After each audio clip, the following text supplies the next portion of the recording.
Hi, I'm Darren from the DPF Doctor, joined here with Gareth Jones from Avon Tuning today.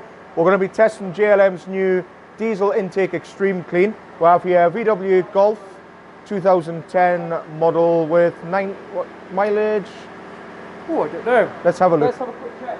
Gareth will check the mileage, but we've already dynoed this car up and we're going to see if we can get any power improvement after the intake clean. So this car, after an average of 4 dyno runs, yeah, 4 dyno runs, it's made an average of 97 BHP and about 216 newton meters. So what we're hoping for, this is 105 horsepower stock car, so we're really hoping that after the intake clean that we can see it being closer to the 105 horsepower. So mileage was 85,000 miles, no faults on the car, so we'll carry out the intake clean and we'll share the results with you.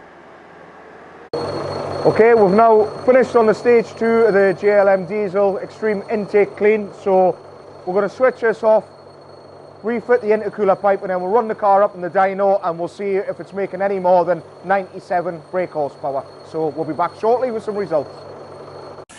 Okay, we've got the results now. So we've been doing the JLM diesel extreme intake clean today on this VW Golf 1.6 TDI, 105 brake horsepower. So we have Gareth from Avon Tuning. He's been dynoing the car today and he'll explain how we've performed before and after.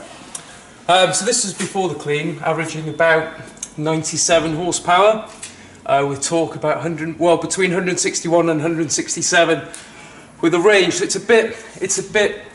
not very stable. 165, then 161, then 167. And after the clean, we've got much more stable results and quite a big substantial gain. So we've gone 104, 104, 104, 104, 175 to 177. So much more stable results. And quite a substantial power increase of about 7 horsepower. So yeah, really nice results. Brilliant, so we're happy with that. So fault-free car, 88,000 miles I think it was. Yeah. And we've gained 7 horsepower and we've gained a few pounds-foot as well. Yeah, but it's consistent, 7 foot-pounds there as well. So, and it's nice and consistent. So another great result for JLM products.